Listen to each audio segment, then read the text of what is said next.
Isang paalala, ang video na ito ay ayon lamang sa aking sariling pananaliksik. Hindi ko nais na pilitin ang sino man na maniwala sa videong inyong matutunghayan. Kung hindi kayo kumbinsido sa mga impormasyon at taliwas ang inyong paniniwala sa kaalamang aking ilalahad, maaari kayong gumawa ng sarili ninyong pagsisiyasat para sa inyong kakontentuhan. Ang videong ito ay gabay lamang sa mas malalim na kaalaman at pag-intindi at hindi gawa ng isang profesional. Naniniwala ako na malaya tayong magbigay ng opinyon at suhestyon bilang malayang mamamayan ng Pilipinas. Maraming salamat po. Sa kasalukuyan ay trending pa din ang pangalang Carlos Yulo matapos nitong makasungkit ng 2 gintong medalya sa Paris Olympic na nagtala ng panibagong record sa kasaysayan ng palarong pampalakasan sa Pilipinas. Dahil din sa iuwi niyang karangalan para sa bansa, bumuhos ang biyaya para sa binatang ito na hindi lubos akalaing magtatagumpay siya balang araw. Hindi ko na iisa-isahin pa ang mga tatanggaping gantimpala ni Carlos Yulo sa oras na makabalik na siya ng Pilipinas dahil usap-usapan na ito online. Dahil dito ay marami ngayon ang mga nangangarap na maging atleta na lamang at magpalit ng kanilang mga propesyon, pero syempre, ang pagkapanalo ng ating bagong Golden Boy ay hindi niya natamo sa loob lamang ng isang magdamag, kundi puspusan niya itong pinaghandaan at taon ng binilang sa kanyang pagsasanay makuha niya lamang ang mga gintong medalya. Mahigit 10,000 mga atleta sa Paris Olympic ang nangangarap makasungkit kahit isa man lang sa mga gintong medalyang ito. Ito kasi ay simbolo ng husay at dedikasyon sa sports na napili at hinusayan mo. Pero bukod sa mga papremyong naghihintay kay Carlos Yulo sa pagdating niya sa Pilipinas, may katumbas nga bang pera ang kanyang 2 gintong medalya na iuwi din niya sa Pilipinas? Magkano kaya ang halaga ng bawat isa sa mga ito? Totoo nga ba ang mga gintong medalya sa Paris Olympics ay gawa sa mga purong ginto na maaaring isangla sa mga sanglaan sa oras na dumating ang araw ng kagipitan? Bukod sa simbolo ng pangunguna sa isang laro, ano pa nga ba ang maaaring dahilan kung bakit pinag-aagawan ng mga medalya sa Paris Olympic? Yan ang sabay-sabay nating tutunghayan para sa video natin ngayon. Kaya naman halika paps, samahan niyo kung alamin kung magkano nga ba ang mga gintong medalyang iuuwi ni Carlos Yulo. Taliwas sa pinaniniwalaan ng marami at uunahan ko na kayong mga paps, ang mga Olympic gold medal ay hindi gawa sa purong ginto na maaaring isangla sa mga sanglaan sa oras ng kagipitan. Para sa taong ito, sa Paris Olympic, ang mga gintong medalya ay gawa sa 523 grams ng silver at nakabalot lamang sa 6 na gramong ginto, habang ang mga silver medals naman na tumitimbang na mahigit sa kalahating kilo ay gawa sa purong silver. Samantalang ang mga bronze medals naman na may timbang na kulang kalahating kilo ay gawa din naman sa purong copper, tin at zinc. Subalit may ginawa ang pamunuan ng Paris Olympic para ang mga medalya ngayong taon ay maging natatangi kumpara sa mga tradisyonal na medalya sa mga nakaraang Olympics. Kumbagay ginawa nila ito ng pakulo para sa taong ito. Bukod kasi sa mga tipikal nitong mga sangkap sa pagkakabuo, nilagyan din nila ang mga ito ng maliit na piraso ng iron mula mismo sa ipinagmamalaki nilang Eiffel Tower sa Paris. Ang piraso ng bakal na ito mula mismo sa Eiffel Tower ay may tuturing na walang katumbas na halaga. Hindi na natin kailangang ipaliwanag kung bakit, dahil alam naman natin ang simbolong pinaninindigan ng Eiffel Tower sa kasaysayan ng Pransya. Kung nais nyong malaman, i-google nyo na lang. Ngayon bumalik tayo sa mga medalya.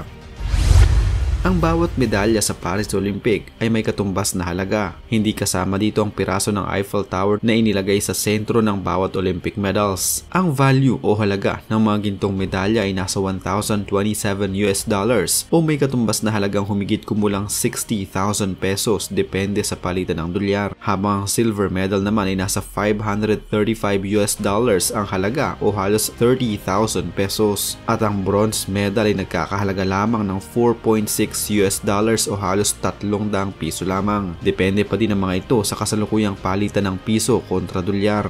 Ito ang mga presyo ng mga medalya para sa palarong ito ngayong taon, pero ayon sa ilang mga eksperto, ang mga medalyang ito na may ganitong mga presyo sa kasalukuyan ay maaaring magmahal habang lumilipas ang panahon. Ayon sa pagtatansya, para sa darating na 2028 Los Angeles Olympics, ang gold medal mula sa Paris Olympic ay aabot ang presyo sa $1,136 habang ang silver medal naman ay magiging $579 at ang bronze ay magkakaroon ng halaga ng $5.2.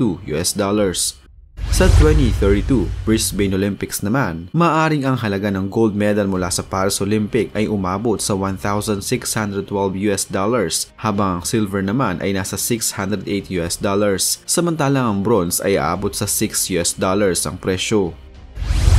Kaya naman para sa ngayon, ang mga medalyang mapapanalunan ng mga atleta sa Paris Olympic ay magiging milyon na ang halaga sa mga darating na taon at marami sa mga atleta ang itinuturing ang mga ito bilang mga investments.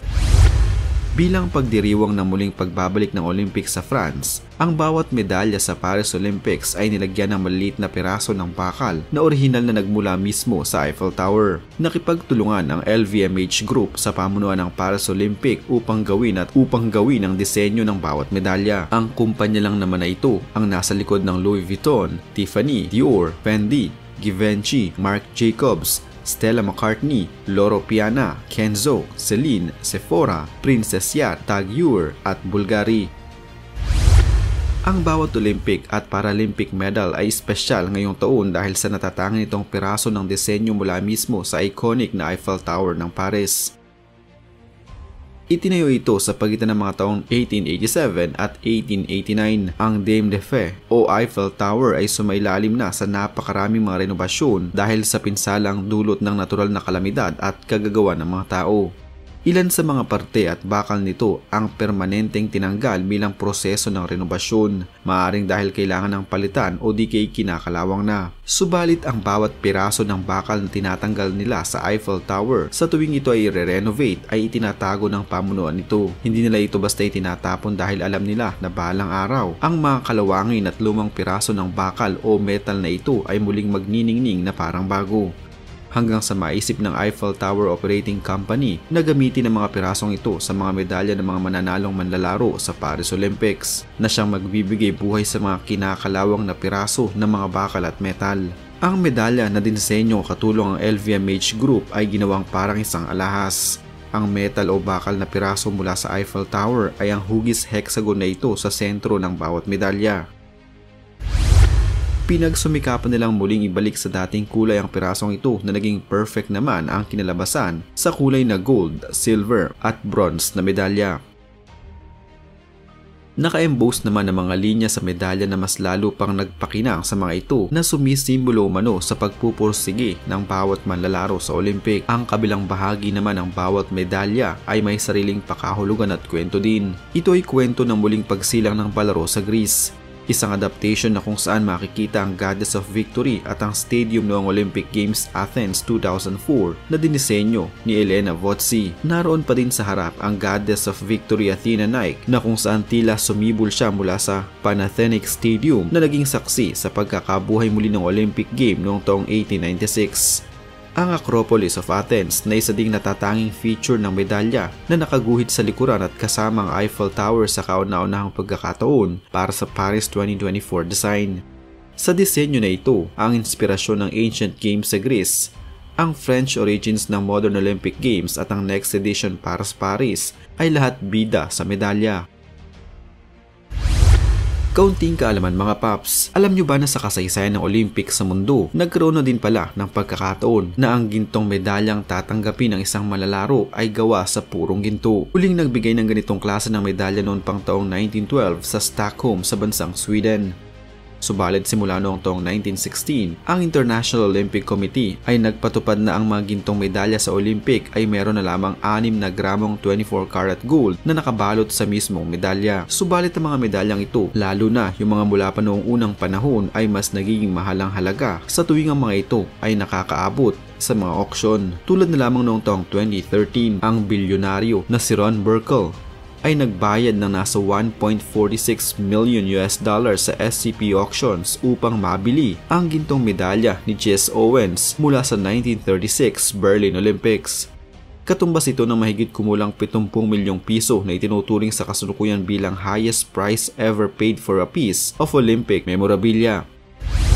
Ang naging performance noong panahong iyon ni Owens ay isa sa mga hindi malilimutan sa kasaysayan ng Olympics.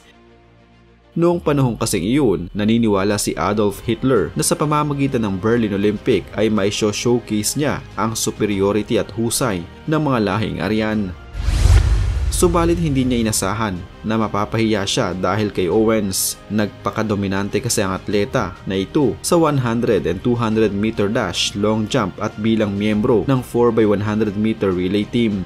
Noong taong 2019 naman, sa Golden Auctions, ang pangalawang gold medal ni Owen mula pa rin sa 1936 Berlin Olympic ay naibenta sa halagang $615,000 o halos 33 million pesos sa isang online bidder. Sa totoo lang ay walang katumbas na halaga ang karangalang maaaring iuwi ng isang atleta sa kanilang mga bansa. Pero hindi din naman mahalaga ang medalya kung sa tingin mo ay ginawa mo na ang best mo para maglaro. Naglaro ng patas, walang tinatapakan at higit sa lahat ay walang inisahan. Pero syempre, iba pa din ang pakiramdam ng isang atletang may iuwing medalya sa kanyang bansa, lalo na yung pag-uwi mo ay may sarili ka ng condo unit, cash prize at libreng buffet sa Viking hanggang kamatayan at kung ano-ano pa.